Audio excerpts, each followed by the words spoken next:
எல்லோருக்கும் வணக்கம். தெய்வ குழந்தைகள் கதையின் 7வது தொடரில் என்ன நடக்கிறது என்று பார்ப்போமா? குழந்தையை காப்பாற்றிய தாயை அக்கம்பக்கம் உள்ளோர் மற்றும் யோகனின் தந்தை, சித்தப்பா என பாராட்டாதவர்கள் இல்லை.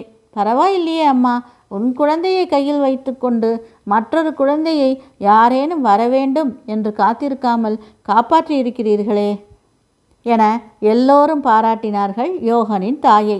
ஆனால் அவர்களுக்கே மிகவும் ஆச்சரியமாக இருந்தது அவருடைய செயல். உடனே அதுவரை தொட்டிக்கு மூடி போடாமல் வைத்திருந்த வீட்டின் உரிமையாளர் மூடி போட்டு மிகவும் பாதுகாப்பாக அமைத்து வைத்தார். அக்குழந்தையின் பெற்றோர் குழந்தை தண்ணீரில் விழுந்ததே ஞாபகமாக இருக்கிறது என்று சொல்லி அவ்வீட்டை விட்டு மாறி சென்றது. எல்லாம் நடந்து முடிந்தவை. யோகனின் அம்மா மாலை நேரமானால் யோகனை அழைத்து கொண்டு அருகிலுள்ள கோயில் சென்று அமர்ந்து அவனது நடை விளையாட்டு என பார்த்து ரசித்து கொண்டு அவனை நடக்க வைத்து பார்த்து கொண்டிருப்பார்.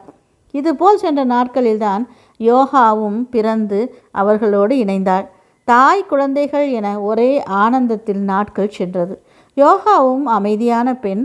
எல்லோரும் அவளது அமைதி அழகை கண்டு மிகவும் பாராட்டுவார்கள். தாயை போல பிள்ளை, நூலை போல சேலை என்று குழந்தைகளோடு சேர்ந்து தாயும் பெருமை பெற்றாள். அண்ணன், அம்மா, அப்பா சொன்னபடி நடந்து அமைதியாக வளர்ந்து வந்தாள் யோகா. அம்மா கடைக்கு சென்றாலும் அல்லது கோயிலுக்கு என்று வெளியில் சென்றாலும் எங்கு சென்றாலும் இரு குழந்தைகளையும் கையில் பிடித்து கொண்டு நடந்து செல்வார். அவர்கள் கண்ட மற்ற அனைவரும் எப்படி அடையாளம் சொல்வார்கள் என்று நினைத்தீர்கள்? 2 குழந்தைகளை கையில் பிடித்து கொண்டு நடந்து வருவாரே ஒரு அம்மா, அவர்கள்தானே, அவரைதானே சொல்கிறீர்கள் என்று குறிப்பிட்டு பேசுவார்கள். யோகாவும் வளர்ந்து வர யோகாவும் குழந்தைகள் பள்ளிக்கு சென்று நன்கு படிக்க தொடங்கினாள். அப்பா வியாபாரம் செய்ய வெளியூர் சென்று வருவார். அவர்களுக்கு உதவியாக யோகனின் தாத்தா, சித்தப்பா என அப்பாவுடன் பணி செய்து வந்தனர். சில நாட்களில் குழந்தைகள் பெரிதாகி வகுப்புகள் கடந்து வர தாய் தனது குழந்தைகளுக்கு நல்ல கல்வியை அளிக்க வேண்டும் என்ற எண்ணத்தோடு தந்தையின் வியாபாரத்தை மட்டுமே நம்பியிருக்க வேண்டாம், நான் வேலைக்கு சென்று எனது குழந்தைகளை நன்கு படிக்க வைத்து கல்வியறிவை ஊட்டுவேன் என்று சொல்லி அவர்கள் பல பள்ளிகளுக்கு சென்று ஆசிரியர் வேலைக்கு முயற்சி செய்தும் எதுவும் நடக்கவில்லை. தினமும் யோகனை பள்ளிக்கு கொண்டு விட்டு கூட்டி வரும்போது ஆசையோடு அப்பள்ளியை பார்த்து வருவார். இவ்வளவு பெரிய பள்ளியில் தனது மகன் படிக்கிறானே என்பதே அவர்களுக்கு ஆனந்தம். யோகனும் அவனது குணத்தாலும் படிப்பாலும் நல்ல பெயர் பெற்றிருந்தான். பள்ளியில் இவன் பெயரை சொன்னாலே எல்லோரும் ஃப்ரெண்ட்லியாக பேசி உரையாடுவார்கள்.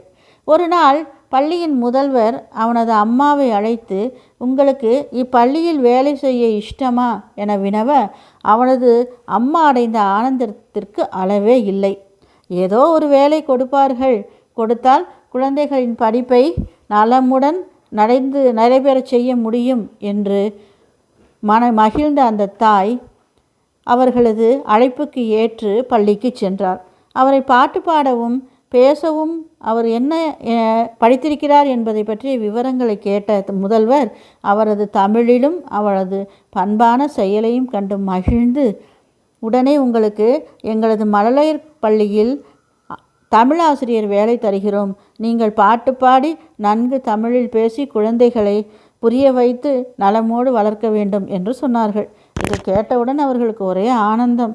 ஏதோ ஒரு வேலை கிடைக்கும் என்று வந்தவருக்கு தமிழாசிரியை வேலை கொடுத்தவுடன் ஆனந்தமாக வேலையில் இணைந்தார்.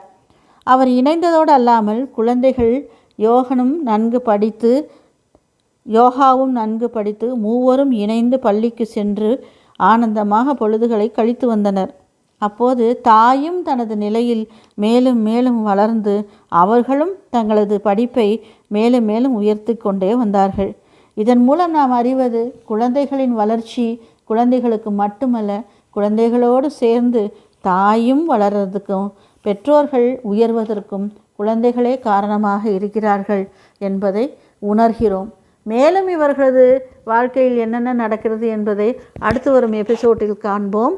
நன்றி, வணக்கம். மீண்டும் சந்திப்போம்.